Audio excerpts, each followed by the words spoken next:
Bonjour à tous et bienvenue pour ce deuxième carnet de notes du mois de novembre et décembre. Deuxième et dernier bien sûr, puisqu'il sera déjà question du double, des jeunes, du tennis en fauteuil et du Belgian Circuit qui a déjà repris. Je commence tout de suite avec les doubles.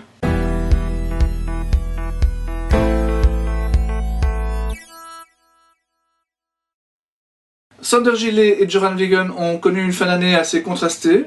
Ils ont en effet perdu au premier tour lors des challengers d'Eckenthal et d'Andria. Alors ça ne leur arrive pas si souvent que ça de perdre deux fois en un seul mois. Cette année, ça ne leur était arrivé qu'au mois de juillet. Mais entre ces deux tournois, ils ont remporté le challenger de Mouilleron-le-Captif, ce qui fait leur 7e titre remporté ensemble cette année et le 12e en tout. Ils peuvent donc vraiment être fiers de cette saison. Je vous l'avais dit lors de la précédente vidéo, Elisa van Langendonk, en plus d'avoir été très régulière en simple, s'est montrée très performante en double.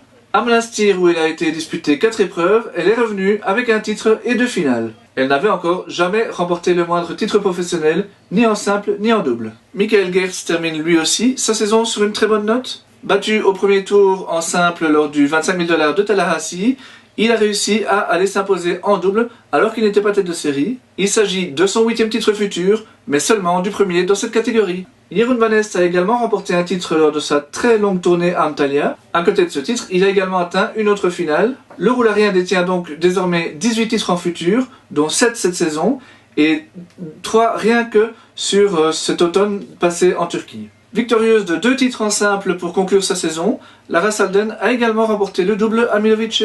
Comme en simple, elle a donc remporté 4 titres en double cette année, et c'est son 5e en tout puisqu'elle en avait déjà remporté un en 2017. Au classement de double masculin, Sander Gillet et Göran Wigen sont maintenant bien installés dans le top 100. Jeroen van Est s'installe à la 4e place nationale, alors que Michael Geerts et Benjamin Do, qui a également atteint une finale au mois de novembre, progressent bien eux aussi. Dans le classement de double féminin, par contre, il n'y a pas de changement significatif.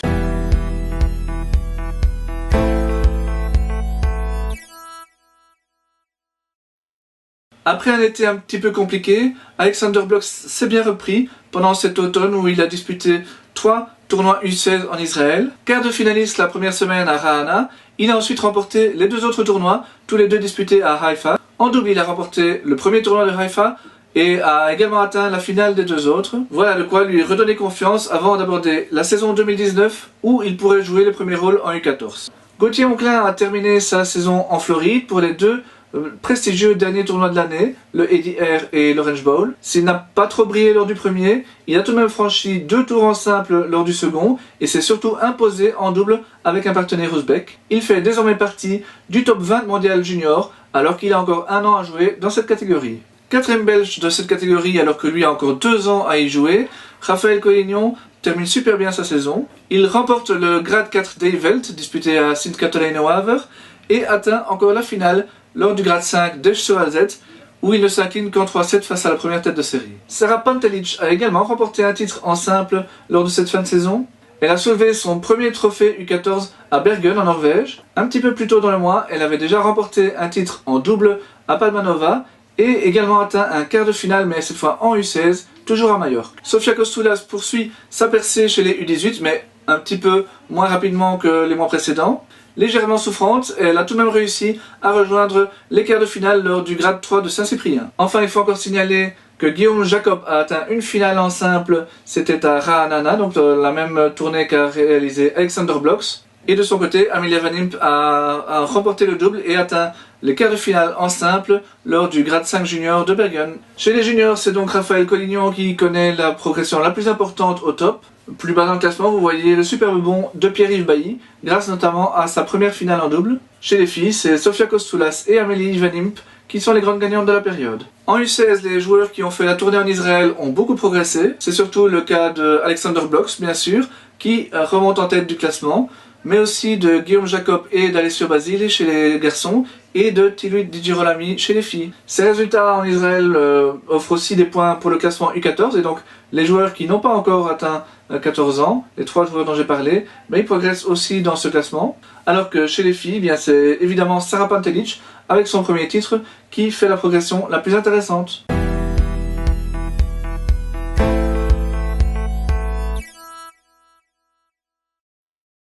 Le premier tournoi du Belgian Circuit 2019 s'est déjà déroulé au Waterloo Tennis. Alors il y a eu 3 autres tournois qui se déroulent en ce moment même lors de cette dernière semaine de décembre, mais j'en parlerai plutôt dans le carnet de mois de janvier. Et c'est Romain Barbosa, la première tête de série, qui s'est imposé à Waterloo, donc un tournoi gratifié de 3 étoiles. Et il n'a pas vraiment connu de difficultés sur son parcours, en tout cas jusqu'en finale. Par contre, Julien Dubail l'a vraiment poussé dans ses derniers retranchements lors du match pour le titre. Julien était lui tête de série numéro 2 et n'avait lui non plus pas perdu beaucoup de jeux en chemin. Alors chez les filles, c'est Anouk de Lefortry qui a remporté le tournoi. C'était un tournoi seulement doté d'une seule étoile. En finale, elle a battu Antje Rubrecht en 3-7. Et ce sont évidemment Romain et Anouk qui mènent le classement pour le moment.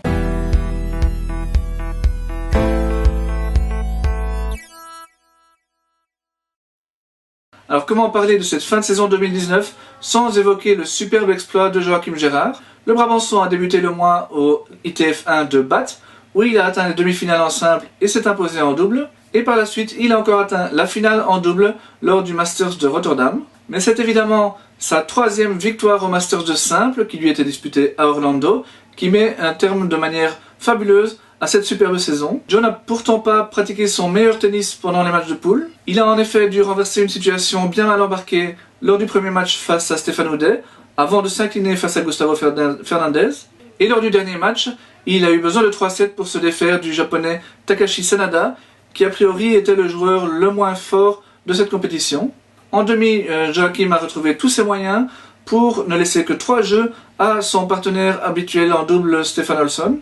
Et en finale, il s'est offert le scalp du numéro 1 mondial Shingo Kunieda. Alors sur l'ensemble du match, il a vraiment dominé le japonais, même s'il s'est fait peur en galvaudant un avantage de 6-1, 3-1 avant de perdre ce second set au tie-break. Mais dans la 3e manche, il a de nouveau repris les commandes au bon moment pour s'imposer 6-3. Alors bien sûr, les résultats de Jeff Van Dorp ne sont pas de la même trempe, mais hormis une petite déception à Bath où il s'est incliné d'entrée, il peut aussi être fier de sa fin de saison. Également qualifié pour les Masters de double, il y a rencontré 3 des meilleurs pairs de la planète. Avec son partenaire néerlandais, il a perdu les 2 premiers matchs, mais seulement en 3-7, avant de s'imposer face à Gustavo Fernandez et Gordon Reed, 2 anciens numéro 1 mondiaux lors du dernier match. Il a ensuite terminé sa saison au ITF 2 de Prague, où il ne s'est arrêté qu'en demi-finale en simple, battu par Stéphane Houdet, avant de remporter le titre en double. Joe et Jeff sont les 2 seuls joueurs en fauteuil belges qui ont encore disputé des tournois ce mois-ci, donc je ne classe personne sur la 3e marche du podium. Et au classement, vous voyez qu'il grappille encore 2 places en direction du sommet. Voilà, ceci conclut notre dernier carnet de notes de l'année. Je vous souhaite d'ores et déjà une très bonne année 2019, pleine de réussite et d'épanouissement, et surtout pleine de grands matchs, que ce soit sur un court ou depuis votre fauteuil. À bientôt!